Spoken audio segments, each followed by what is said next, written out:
Fala galera, o que nós podemos esperar da economia brasileira em 2021, hein? Esse é o tema do nosso vídeo de hoje. Antes de começar, já vou pedindo aquele like, compartilha o vídeo aí com a galera, segue lá no Instagram que vai ajudar a gente a continuar produzindo os vídeos aqui para vocês.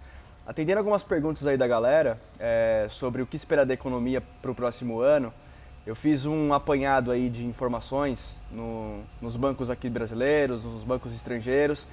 Coletei toda essa informação e trouxe aqui para vocês os pontos bem legais desse ano, galera. Bom, antes de começar, preciso entender o que aconteceu no ano passado nos aspectos econômicos, né? Bom, nós tivemos uma crise aí econômica, né, desencadeada pela crise sanitária, né, do Covid-19.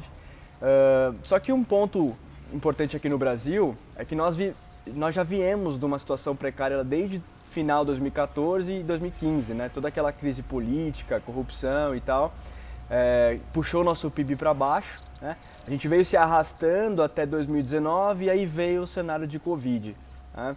E aí o PIB foi de novo lá para baixo. O PIB não foi tão ruim, porque o governo tomou algumas iniciativas aí, né? Como aquele complemento de salário das empresas, e também o auxílio emergencial, né, que começou lá com R$600 e depois foi para R$300 e agora não tem mais nada, né? Esses dois gastos aí dentro da pandemia ocupou 60% dos gastos do governo, né? E ajudou bastante, né? Fez com que as pessoas continuassem, né, a comer, pelo menos, né? Travou algumas demissões das empresas. Mesmo assim, o Brasil hoje encontra-se com 14 milhões de pessoas desempregadas, né? Esse número deve aumentar um pouquinho nesse próximo ano e reduzir no final de 2021 e início de 2022. Mas a gente vai ficar aí mais um aninho se arrastando no que tange ao desemprego. Sobre a crise fiscal, o Brasil está numa crise fiscal absurda, né? A gente está com endividamento aí de cerca de 90% do PIB, né, esse fechamento de 2020, né? Então endividamento bem alto, isso por conta dos gastos que o governo fez durante a pandemia. A agenda para 2021 é o governo tentar arrumar, né, esses gastos, fazer uma política fiscal aí bem eficaz para que nós consigamos recuperar esse dinheiro. E essa recuperação ela vem de um imposto, né, de uma taxação e por aí vai. Esse dinheiro que o governo deu, né, para as pessoas, esse auxílio, fez a inflação ser puxada um pouquinho para cima, né? Só que agora, nesse início de 21, como acabou o programa de auxílio emergencial, o governo falou que não precisa mais pagar porque não está mais em situação de emergência, né? Mas na minha opinião é que ainda está, né? Nós temos 14 milhões de pessoas aí desempregadas, diversas pessoas que voltaram para a linha da miséria, né? Então com esse corte dos auxílios, a inflação ela tende a cair nesse primeiro trimestre, nesse primeiro e segundo trimestre, tá? Inflação para baixo, preços administrados, a inflação indexada aos preços administrados tende a subir um pouquinho. O preço administrado é energia, transporte, né? Tudo aquilo que o governo tem um contrato por trás, certo? Tem um contrato que rege esse serviço. Então o preço administrado tende a subir um pouquinho os preços. Então a inflação, no modo geral, ela deve ficar aí no ano de 2021 em torno de 3,4%, razoavelmente um pouco abaixo do teto, né?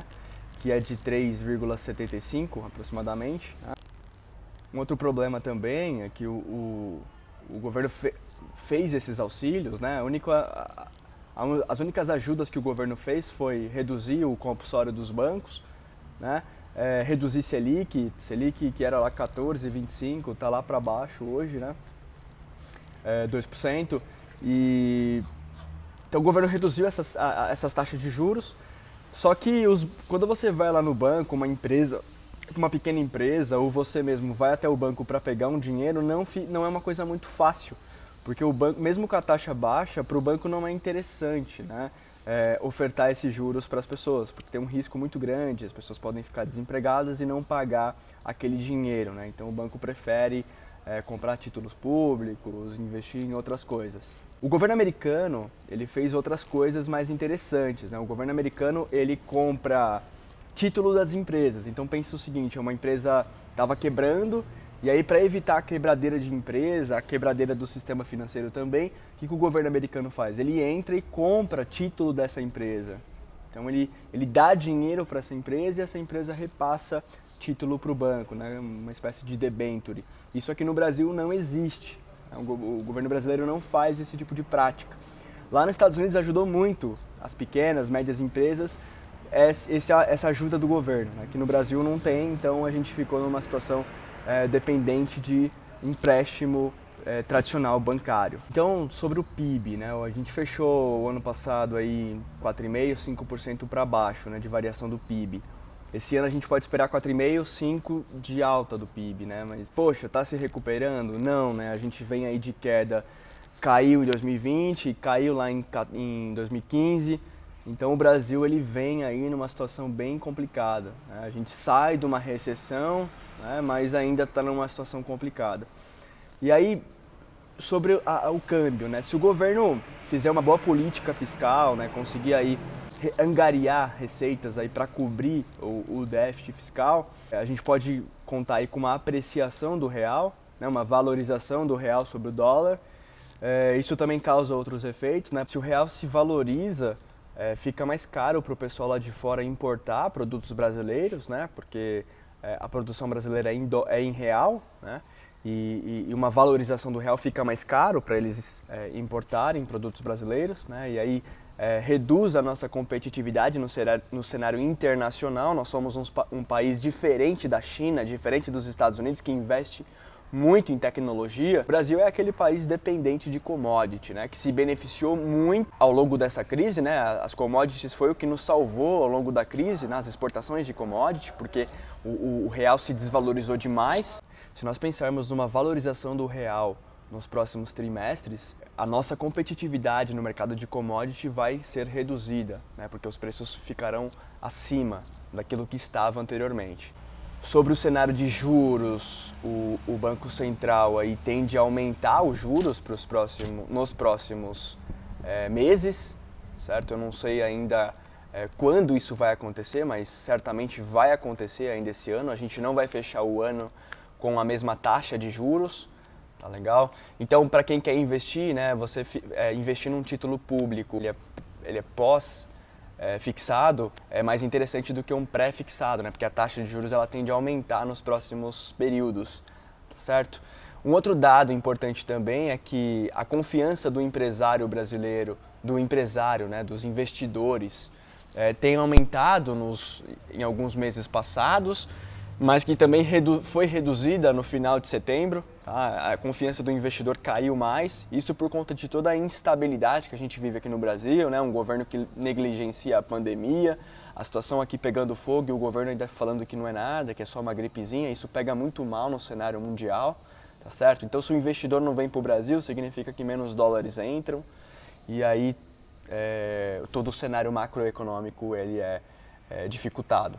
Então, pessoal, para resumir sobre o cenário de 2021, juros possivelmente vai fechar um ano para cima, né, a taxa Selic, inflação ela vai cair né, nos primeiros trimestres agora, com exceção dos preços administrados, que vão subir um pouquinho. Cerca dos investimentos, mercado de ações ainda continua um excelente investimento, né, porque com juros, mesmo juros aumentando, ainda vai estar muito baixo, perto do que era, né?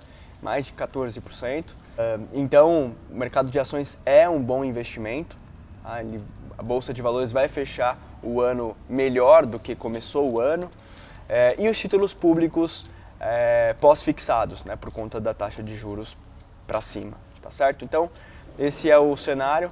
Um outro ponto importante também é o desemprego, né? O desemprego 14 milhões hoje, tende a aumentar um pouquinho mais ainda esse ano. Mas no final do ano e início do próximo ano começa a ser reduzido. Espero que vocês tenham gostado do vídeo, compartilha com a galera. Até o próximo vídeo, um abraço.